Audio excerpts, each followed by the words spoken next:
वो है गुलाम नबी आजाद की इस्तीफे की। कांग्रेस के उन्होंने सभी पदों से इस्तीफा दे दिया है और कितनी बड़ी खबर है, इस पर हम एनालिसिस करेंगे। हमारे साथ बीबीसी हिंदी के दो वरिष्ठ सहयोगी इस वक्त मौजूद हैं, पंकज प्रियदर्शी और बीबीसी के डिजिटल एडिटर मुकेश शर्मा।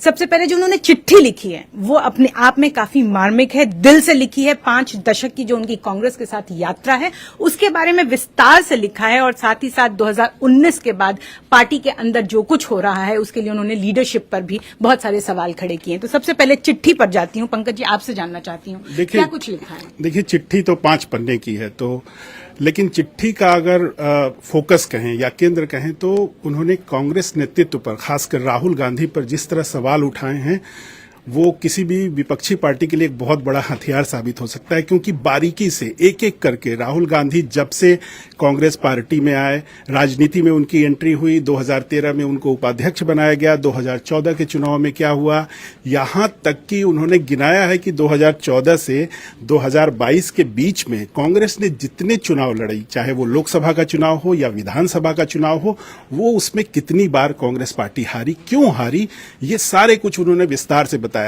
अगर हम बहुत संक्षेप में बताएं तो यह है कि उन्होंने पार्टी की जो मौजूदा स्थिति है उन्होंने इसे दुर्दशा कहा है और इसके लिए उन्होंने राहुल गांधी को ही जिम्मेदार बताया है। उन्होंने बताया है कि कैसे राहुल गांधी जैसे व्यक्ति जो गंभीर नहीं है, उन्होंने कहा है कि नॉन सीरियस व्यक्ति को कांग्रेस लीडरशिप ने आगे किया और उसका नतीजा ये हुआ कि कांग्रेस में फैसले लेने की जो प्रक्रिया थी, जो मैकेनिज्म था, वो पूरी तरह बर्बाद हो गया। यहां तक कि उन्होंने सिक्योरिटी गार्ड तक का जिक्र किया है कि फैसले कौन लेते हैं। उन्होंने चापलूसों की बात की है। उन्होंने ये भी कहा है कि जो सीनियर लीडरशिप हुआ करता था उसको कैसे किनारे किया गया, अनुभवी लोगों को किनारे बिठा दिया गया, जो ज्यादा जानते थे, पार्टी से लंबे समय से जुड़े हुए थे, उनको भी दरकिनार किया गया। और उन्होंने कोटरी वर्ड का यूज किया है कि चापलूसों को आगे किया गया और सारे फैसले ऐसे लोग लेते थे जो बहुत ज्यादा अनुभवी नहीं है पार्टी में, और जिन्होंने, जो नए नेता हैं, उनका इशारा नए नेता या राहुल गांधी के जो तथाकथित फ्रेंड्स हैं पार्टी में, उनकी ओर किया है। साथ ही उन्होंने कांग्रेस से अपने लंबे संबंधों का भी जिक्र किया, इंदिरा गांधी का भी जिक्र किया कि कैसे इंदिरा गांधी उनको कितना मानती थी। उन्होंने सोनिया गांधी का जिक्र किया, चिट्ठी उन्होंने सोनिया गांधी को ही लिखी है। उन्होंने नाम लिख के कोई उन पर सीधे हमला नहीं किया है, लेकिन जब पार्टी लीडरशिप की बात होती है सरोज, तो जाहिर है कांग्रेस की कमान इस समय सोनिया गांधी के ही पास है। तो ये तो कह सकते हैं कि ऑन पेपर सोनिया गांधी के पास है, लेकिन उन्होंने जो चिट्ठी लिखी है उसमें जिक्र किया है कि पार्टी के अंतरिम अध्यक्ष भले ही आप रहें, लेकिन फैसले कहां से लिए जाते हैं ये सब जानते हैं। और उसी सिलसिले में शायद उन्होंने ये भी लिखा है कि पीएज और जो उनके नजदीकी थे सिक्योरिटी गार्ड्स वो फैसले लेते थे। आपके पास आना चाहती हूँ मुकेश जी, कुछ मुलाकातें जो आपकी पिछले दिनों भी हुई हैं और जो कांग्रेस के लोगों से आपकी बातचीत होती है, उन सब में जो सार निकल कर आ रहा है, कितना बड़ा सेटबैक आपको लगता है ये कांग्रेस एज अ पार्टी, जो कि लगातार सेटबैक्स और आफ्टर सेटबैक्स हम कह सकते हैं उनके पास आ रही है, तो कितना बड़ा उनके लिए? इस सेटबैक को मुझे लगता है 2 तरह से देखना चाहिए। एक, सेटबैक की पार्टी खुद इसे क्या सेटबैक की तरह से देख रही है, और दूसरा, क्या ऑब्जर्वर्स इसे सेटबैक की तरह से देख रहे हैं। मुझे लगता है जो लोग दूर से बैठ के पार्टी को देखते हैं उनके लिए ये जरूर एक सेटबैक की तरह ही वो देखेंगे कि पार्टी को एक झटका लगा है। वरिष्ठ लोग होते हैं, उनका छोड़ना, पार्टी में उनके अनुभव का जाना, कमिटेड लोगों का जाना पार्टी के लिए हमेशा झटका होता है। चीज यह है कि जो एक ग्रुप 23 जिसकी चर्चा हुई थी, जो सीनियर लीडर्स थे, वो ये कहते हैं कि उसमें से बहुत सारे लोगों का ये मानना है कि कांग्रेस पार्टी खुद ही इसको बहुत गंभीरता से नहीं ले रही। इसलिए मैं कह रहा हूं कि दूसरा नजरिया अगर कांग्रेस पार्टी के लिहाज से देखेंगे तो क्या कांग्रेस पार्टी का जो नेतृत्व है वो इसे झटके के रूप में देखेगा या नहीं, ये अहम है। और मुझे इस G23 को लगता है कि शायद उनको ये झटके के तौर पे नहीं लगेगा कि ये कोई बड़ा झटका लगा है, क्योंकि उन्होंने इन लोगों को पहले ही साइडलाइन कर रखा है, ऐसा इस G23 को लगता रहा है। और वही एक बड़ी वजह है कि उनका ये कहना था कि जो G23 के लोग हैं उनको हमेशा ये लगता रहा कि जो राहुल और प्रियंका जो नई पीढ़ी के नेता निकल के आए हैं वो उनको वो वैल्यू नहीं दे रहे हैं, और उन्होंने एक अपना सिस्टम बनाने की कोशिश की है। ये ठीक है कि किसी पार्टी में नए लोगों का आना, नई ऊर्जा का आना जरूरी होता है, लेकिन इन लोगों का सबका ये कहना था कि इसका मतलब अनुभव को आप दरकिनार नहीं कर सकते हैं। और बहुत अच्छा एग्जाम्पल इन्हीं में से किसी ने उस बातचीत में मुझे दिया कि Mahatma Gandhi caught the attention of the nation, imagination, है ना। तो महात्मा गांधी किस उम्र के थे जब वो राष्ट्रपिता जैसी जगह पे आए? वो ये भी उदाहरण दे रहे थे कि इंदिरा जी को जब परेशान किया, जो पूरा आंदोलन चला, जेपी ने वो आंदोलन चलाया, जेपी किस उम्र के थे? और जिस समय सरकार गई, अन्ना हजारे ने जो पूरा आंदोलन किया, वो किस उम्र के थे? तो आप ये नहीं उम्मीद कर सकते हैं कि सिर्फ इस तरह के लोग जो बहुत युवा होंगे वो ही यंगस्टर्स को या देश को साथ लेकर के चल सकते हैं। जो सीनियर लोग हैं वो भी, उनकी एक जगह होती है, वो चीजें कर सकते हैं। तो ये नहीं समझना इन G23 को लगता रहा कि वो इस लीडरशिप की मुश्किल है। इसलिए हो सकता है पार्टी नेताओं को न लगे, लेकिन दूर से देख के ये जरूर लगता है कि ऐसे अनुभवी लोगों का पार्टी छोड़ना, कपिल सिब्बल समाजवादी पार्टी के साथ, या इनका यहाँ होना, आनंद शर्मा ने कुछ समय पहले पार्टी के जिन पदों से इस्तीफा दिया, तो ऐसे लोग अगर अपने आप को साइडलाइन महसूस करेंगे तो पार्टी में और कार्यकर्ताओं के मोराल पर जरूर इसका असर पड़ता है।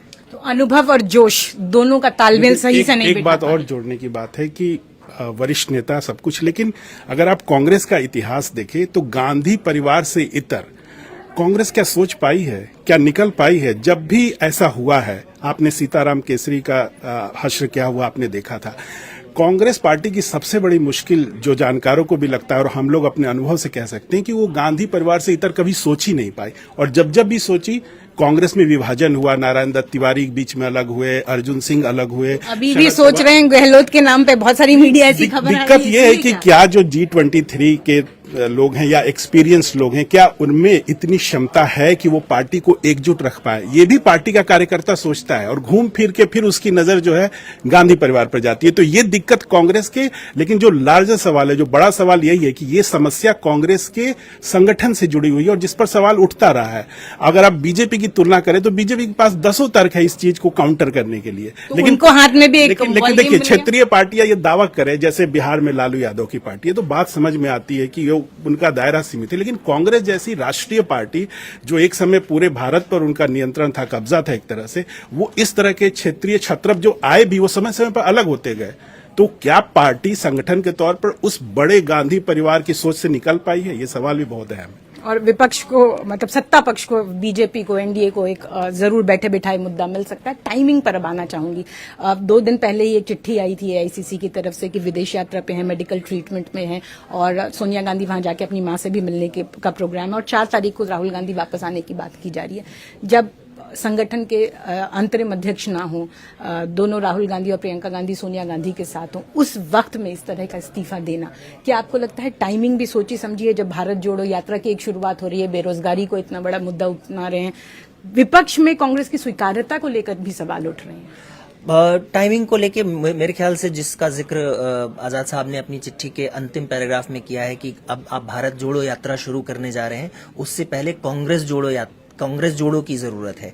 तो ये जरूर इसकी टाइमिंग से मैच करता है कि भारत जोड़ो के लिए एक लंबे दौर के लिए राहुल गांधी जब निकलेंगे और उसके बाद में देश को जोड़ने का जो उनका प्रयास है, जो उनका उद्देश्य जिसको लेके वो कह के निकल रहे हैं, उससे पहले जरूर शायद वो ये उससे कनेक्ट करके ये कहना चाह रहे थे।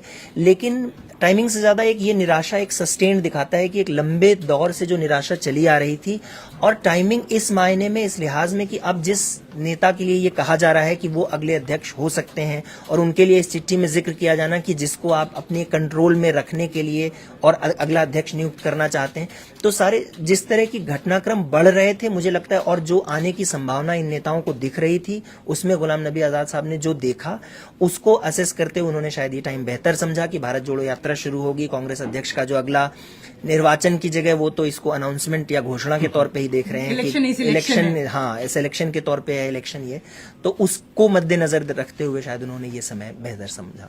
अब क्या जम्मू कश्मीर की राजनीति से भी जोड़कर आप देखते हैं? क्योंकि अगर टाइमिंग कांग्रेस की, अगर इतर हम भी बात करें तो डिलिमिटेशन की प्रोसेस कंप्लीट हो चुका है, इलेक्टोरल रोल बनने की बात है, और उसके बाद कहा जा रहा है कि चुनाव होने वाले हैं। उस समय में जब उनको वहां की कमान संभालने की दी गई थी तो उन्होंने उससे मना भी कर दिया और उसके कुछ दिनों बाद इस तरह से इस्तीफा दे रहे हैं। जम्मू कश्मीर की राजनीति में आप इसका असर कैसे देखते हैं? देखिए, अभी पिछले हफ्ते जब मैं वहां पे लेफ्टिनेंट गवर्नर मनोज सिन्हा जी का इंटरव्यू करने गया था, तो उस दौरान और लोगों से जो वहां पर आसपास बात हुई, तो एक चीज जरूर मुझे समझ में आई सरोज, कि आज भी कश्मीर में, और घाटी की बात मैं कर रहा हूं, कि घाटी में लोग गुलाम नबी आजाद को याद करते हैं कि उन्होंने जो प्रक्रियाएं शुरू की, जो चीजें उन्होंने की, उसका फायदा वहां पर लोगों को मिला। वो उसको एक अच्छे टर्म के रूप में आज भी याद करते हैं वहां पर बहुत सारे लोग। हर प्रशासन में कुछ ना कुछ प्लस माइनसेस होते हैं, वो जरूर रहे होंगे, लेकिन जनरली लोगों ने ब्रॉड टर्म्स में तारीफ की उनकी। मसला ये था कि उसके बाद उन्होंने कहा कि लेकिन अब जिस तरह से जम्मू और कश्मीर रीजन को डिवाइड करके और आगे चल के एक डिलिमिटेशन के बाद जम्मू की सीटें बढ़ा करके लाने की जो एक पूरा नई असेंबली का गठन होगा, उसमें क्या जम्मू रीजन से किसी को आगे बढ़ा करके कश्मीर के लोगों को ये मैसेज दिया जा सकेगा कि साहब, एक तो डिलिमिटेशन में वहां की सीटें बढ़ी और जम्मू के रीजन का ही आदमी आपका चीफ मिनिस्टर हो सकता है, तो क्या कश्मीर और एलियनेट या अलग थलग अपने आप को फील।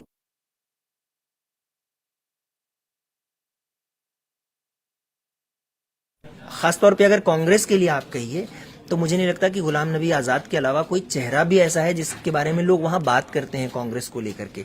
तो कांग्रेस एक अहम राज्य में अपनी एक पहचान जिससे जुड़ी हुई थी या जिसकी स्वीकार्यता दूसरी जगहों पर भी थी, उसको एक तरह से कांग्रेस से अब वो व्यक्ति बाहर हो जाएगा, तो कांग्रेस के लिए एक नई चुनौती उस राज्य में भी खड़ी हो जाएगी कि अब वहां क्या करेंगे। आपने स्वीकार्यता की उनकी बात की कि बाकी पार्टियों में भी बहुत स्वीकार्यता है, उसी पर आपसे पंकज जानना चाहूंगी। जब उनकी विदाई राज्यसभा से हो रही थी तो आंसू देखे थे हमने, प्रधानमंत्री मोदी के चेहरे पर भी आ गए थे और वो अपने कनेक्ट की बात कर रहे थे कि जब मैं गुलाम नबी आजाद यहाँ मंत्री थे और वो गुजरात के सीएम थे, तो कनेक्ट कैसा है उनका बीजेपी में? और अटकलों का बाजार तो पहले भी चल रहा था जब उस वक्त वो भावुक हुए थे प्रधानमंत्री, और आज जब उन्होंने इस्तीफा दिया है उसके बाद भी अटकलें लगेंगी? देखिए, अगर एक वाक्य में कहें तो जो गुलाम नबी आजाद ने जो कही है वो भारतीय जनता पार्टी को सूट करती है, लेकिन क्या गुलाम नबी आजाद एक व्यक्तित्व के रूप में, एक सदस्य के रूप में बीजेपी को सूट करते हैं? बहुत बड़ा सवाल है। क्योंकि गुलाम नबी आजाद, देखिए, जो राज्यसभा में मोदी ने उनके बारे में कहा, ये कटसी चीजें होती है। जो भाषण में जो उनका सदस्यता खत्म हो रही थी उस समय जो एक विदाई भाषण होता है, उसमें जनरली लोग एक दूसरे के प्रति सौहार्द रखते हैं। अगर उसके बाद भी कहें तो गुलाम नबी आजाद से उनके रिश्ते रहे हैं, इसमें कोई दो मत नहीं है। गुजरात का जिक्र किया था, जब वहां हमला हुआ था उसमें कुछ गुजराती फंसे थे, तो बार बार इसका जिक्र गुलाम नबी आजाद ने। लेकिन गुलाम नबी आजाद ने जिस तरह की राजनीति की है उसमें बीजेपी में वो फिट बैठेंगे, मुझे बहुत बड़ा सवाल लगता है। तो वो राजनीति करेंगे, सक्रिय राजनीति करेंगे, किस ओर जाएंगे, ये बहुत बड़ा सवाल है। मुझे फिलहाल तो ऐसा नहीं लगता कि बीजेपी के पास उनको लेकर कोई बहुत बड़ा प्लान होगा, क्योंकि जम्मू कश्मीर में भी जो बड़ी योजना है बीजेपी की, जो मुकेश जी भी चर्चा कर रहे थे, उसमें शायद वो उतना फिट नहीं बैठते हैं मेरे हिसाब से। और उनके पास भी लाइन ऑफ लीडर्स बहुत ज्यादा है बीजेपी के पास, जम्मू कश्मीर दोनों ही इलाकों में अपना। बिल्कुल, और उसमें ये भी है कि देखिए, एक चीज है कि वो चूंकि बहुत लंबे समय तक पार्लियामेंट्री अफेयर्स मिनिस्टर रहे। पार्लियामेंट्री अफेयर्स मिनिस्टर होने का मतलब है कि आप दूसरी पार्टियों के साथ अपने रिश्ते बना करके चलते हैं, क्योंकि आपको संसद में अपना काम कराना है। ये, और भारतीय जनता पार्टी ही पिछले इतने समय से मेन अपोजिशन पार्टी चली आ रही है, और जब ये रहे parliamentary affairs minister, Bharatiya Janata party थी। उसका मतलब ये भी है कि इनके रिश्ते भाजपा नेताओं के साथ हमेशा अच्छे रहे। और एक बार जब मैं गुलाम नबी आजाद साहब से इस बारे में बात कर रहा था, तो उन्होंने कहा कि हम एडवर्सरीज हो सकते हैं, हम एनिमीज नहीं है। लेकिन आज की राजनीति में लोग ये मानने लगे हैं कि दूसरी पार्टी का आदमी आपका दुश्मन ही होगा, एनिमी ही होगा। तो अगर आप उससे घुलते मिलते या बात करते हैं तो वो भी बुरा माना जाता है। उन्होंने कहा, बल्कि एक एग्जाम्पल उन्होंने दिया था उस समय, कि आप आज के टाइम में नरेंद्र मोदी जी के हक की बड़ी चर्चा होती है, पर मेरे और अटल जी का हग उस समय से इतना प्रचलित रहा है कि अटल जी को जब मैं 2 मौकों पे मैं घर पे अपनी पार्टी देता था, एक ईद के मौके पर और दूसरा दिवाली के मौके पर, और अटल जी हमेशा मेरे घर आते थे, और जब आते थे तो हमेशा गले मिल करके, और उसके बाद ही हम आगे बढ़ते थे। तो उन्होंने कहा कि ऐसे रिश्ते मेरे रहे हैं दूसरी पार्टियों के नेताओं के साथ में, और वो शायद सच बात है कि वो उसी जनरेशन के नेता हैं, जबकि लोगों का एक दूसरे की पार्टियों में भी अच्छा संपर्क, अच्छे संबंध हुआ करते थे। वो दुश्मनी के तौर पर नहीं देखा जाता था कि अच्छा आपने बात की तो क्या कोई इसका हिडन मोटिव भी हो सकता है। तो वो उसी पीढ़ी के नेता थे, वैसे ही चलते रहे। तो प्रधानमंत्री नरेंद्र मोदी जब उनकी तारीफ करते हैं तो वो भी ये कहते हैं कि हाँ 24/7 काम करने वाला एक लीडर जो कि है, जो जनता को दिख रहा है इसलिए जनता उसके साथ है। हमारे पास वैसे लीडर उस तरह के नहीं है जिसकी कमी हमें महसूस होती है। लेकिन दूसरी ही सांस में वो कहते हैं कि उनकी जो राजनीति है वो राजनीति मेरी राजनीति से सूट नहीं करती है। और कुछ इस तरह का जिक्र उन्होंने आज की चिट्ठी में भी किया है।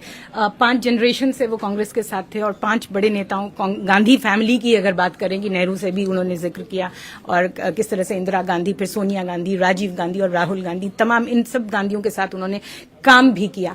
लेकिन अब आगे क्या करेंगे, ये सबसे बड़ा सवाल। और आखिरी सवाल आपसे यही जानना चाहूंगी, क्या हम कह सकते हैं कि 5 दशक से कांग्रेस के साथ जुड़े एक व्यक्ति का राजनीतिक समापन की ओर है उनका करियर, या कुछ और भी देखते हैं? देखिए, राजनीति तो संभावनाओं की जगह है, तो हो सकता है कि कोई बड़ा संवैधानिक पद ही उनको ऑफर हो जाए, यू नेवर नो। लेकिन मुझे लगता है कि शायद वो इस तरह की सक्रिय राजनीति जो अपेक्षा कर रहे थे कि कांग्रेस में रहते हुए वो मिले, वो शायद ही उनके लिए संभव हो पाएगा, क्योंकि उनकी उम्र भी बढ़ी है। जम्मू कश्मीर की स्थिति भी बिल्कुल अलग है, वो आज से 5 साल पहले का जम्मू कश्मीर नहीं है। साथ ही अगर सेंट्रल पॉलिटिक्स की बात की जाए तो उसमें वो कहाँ फिट बैठेंगे। भारतीय जनता पार्टी में तो नितिन गडकरी तक नहीं फिट बैठ रहे संगठन के स्तर पे, तो इस तरह की बात। लेकिन आखिरी में एक चीज और जोड़ना चाहूंगा इसमें कि पूरा घटनाक्रम जो है ना, वो कांग्रेस में कहीं युवा और अनुभवी नेताओं के बीच की जो एक दीवार खींची है ना, उसको भी कहेंगे। अब सीधा सा एग्जाम्पल लास्ट में बताना चाहूंगा, अशोक गहलोत। कहा जाता था कि राहुल गांधी की पसंद सचिन पायलट थे और सोनिया गांधी की पसंद अशोक गहलोत थे। यही मध्य प्रदेश में भी स्थिति थी जब ज्योतिरादित्य सिंधिया। लेकिन अब क्या स्थिति है कि वही अशोक गहलोत, आपने पिछले 2-3 दिनों में उनका बयान देखा होगा, वो राहुल गांधी की पैरवी करते दिख रहे हैं। और एक समय हालात ऐसे भी थे, जो राहुल गांधी जिन लोगों को आगे कर रहे थे, सोनिया गांधी उनसे सहमत नहीं थी। ये बातें जो कांग्रेस पर नजर रखने वाले पत्रकार बहुत लंबे समय से कहते रहे। तो कांग्रेस की ये दुविधा जो है ना, बीजेपी को बहुत सूट करती है। तो मुझे लगता है कि गुलाम नबी आजाद का ये कदम उनके लिए कितना बेहतर होगा, ये तो कहना अभी मुश्किल है। लेकिन बीजेपी को जरूर कुछ न कुछ ऐसा मिल गया जो अगले कई महीनों तक वो उस पर फ्रंट फुट पे बल्लेबाजी करेंगे। और हम लोगों को भी एक काम मिल गया, G23 में कितने नेता कब कब जा रहे हैं। अब G23 G21 रह गया है या नहीं, और आगे आने वाले दिनों में वो जी में कितनी घटते जाएंगे नेता, इस पर हमें ध्यान रखने की जरूरत होगी। लेकिन बीबीसी के इस फेसबुक लाइव में फिलहाल इतना ही। बाकी खबरों के लिए बने रहिए bbchindi.com के साथ।